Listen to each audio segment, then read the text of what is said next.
Top story of the hour, the United States has warned Iran would face cataclysmic consequences if it strikes Israel, as the latest round of Gaza ceasefire talks in Doha ended without a breakthrough. Negotiators will meet again next week in an attempt to end the war. A senior U.S. official said Iran would derail momentum towards a Gaza truce deal if it strikes Israel in response to the killing of top Hamas official. U.S. Defense Secretary Lloyd Austin assured his Israeli counterpart Yoav Gallant of full U.S. support in case of an attack from Iran or Hezbollah. This comes hours after President Joe Biden warned all sides not to undermine the efforts for a ceasefire. Biden said that a deal was nearing even though it was not there yet. Say one thing about one of the reasons why I was late for y'all was I was dealing with the ceasefire effort in the Middle East. And we are closer than we ever been. I don't want to jinx anything, but as my grandfather would say, with the grace of God, good little neighbors, a lot of luck, we may have something. But we're not there yet. It was much, much closer than it was 3 days ago. So, take your fingers ago. Thank you.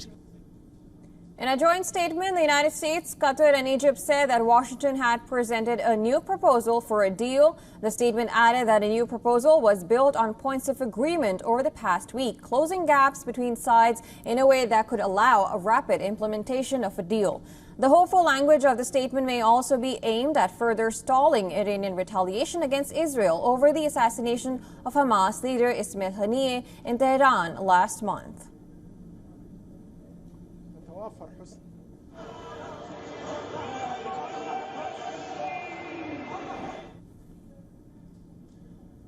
However, Hamas accused Washington of trying to create a false atmosphere without any genuine intention of stopping the war. Expectations were low for this round of ceasefire talks, which began on Thursday. Hamas, which did not participate directly in the talks, has accused Israel of adding new demands to a previous proposal that had U.S. and international support. Both sides have agreed in principle to a plan that President Biden had announced in May, but Hamas has proposed amendments and Israel has suggested clarifications, leading each side to accuse the other of trying to undermine chances of a deal.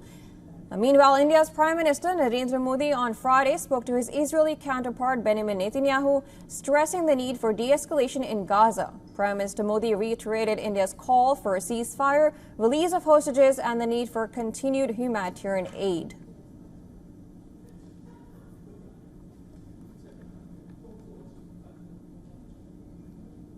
For more on this, we are being joined by Professor David Dunn. He is a professor of international politics in the Department of Political Science, University of Birmingham. Now, thank you so much for joining us on the show today. Good morning. Now, I would like to begin by asking you, talks are scheduled for Cairo. U.S. officials do say there has been slight progress. And now we heard President Joe Biden say so as well. Now, how optimistic are you regarding the talks, and where do you think the talks are headed? Well, it's very difficult to tell because we have been here before. So often these talks seem to have been on the point of getting an agreement.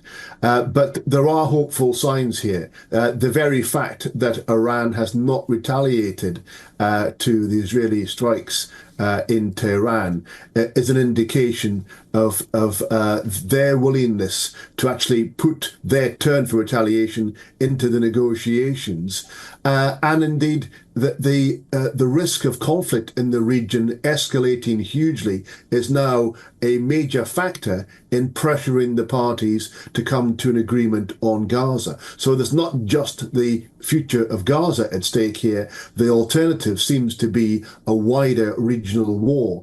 And of course, that puts greater pressure on things to come to an agreement. Now that you mentioned that Iran has not retaliated, do you think the talking of the peace talks there are being prolonged as a tactic to keep on postponing the Iranian retaliation, which U.S. says can happen any time?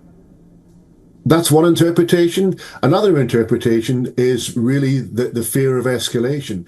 And there are reports coming out of Lebanon that Hezbollah has really lost appetite for the fight because their position in Lebanon would be undermined because they are very unpopular there if they were to bring retaliation on Lebanon as a consequence of them attacking Israel at the behest of Iran. And Saudi Arabia has made it clear that unlike last last time in 2006 when, after the conflict there, Saudi Arabia paid for the reconstruction of Lebanon. Saudi Arabia has indicated, if you get destroyed in a war that you bring on yourself, we're not paying for your country to be rebuilt. And Lebanon is in a really dire state economically, and the last thing they need is massive war destruction with no one else giving them aid to help recover from it. So there's pressures all around the region pointing in the direction of actually trying to avoid escalation. And of course, the Americans have flooded the area with more warplanes and indicated, as you said, that they would support Israel. And therefore, the prospect of a real bigger conflict is very real. Now, U.S. has been supporting Israel, and they've been giving billions of dollars and realigning its warships as well. What kind of strategy is U.S. using here, considering that they're on the both sides, on the diplomatic as well as, in the supporting Israel? So, first and foremost, what this is an attempt to try and deter Iran from escalating the conflict. It's a clear indication that America is in a position to intercept any attack that Iran could launch against Israel, but also that actually America will be prepared to join Israel in retaliation against Iran and Lebanon if there's a big attack mounted against Iran. And the Iran, again, the regime is not very popular at home, and they fear that actually a devastating American and Israeli attack on Iran would actually be potentially undermining of the regime because of the unpopularity that would be seen as in Iran. Now, Israel is also continuing its operations in Gaza. Are these attacks now more about punishing Gaza than strategic actions that they were taking to eliminate Hamas, especially after the death of Ismail Haniyeh? So the American military have said that Israel has achieved all its military objectives in Gaza. What they are saying is it's time to stop, and there's huge American and other pressure on Israel to actually cease these operations. But Israel has hugely impressive intelligence assets, and where they do find evidence of the existence of Hamas fighters, they're very keen still to strike them, even though that is seen with something which the Americans are keen to get them to stop. But this will only really stop finally once there is a comprehensive agreement, but hopefully we're on the verge of that now. All right. Thank you so much, Professor Dunn, for joining us and giving your insights.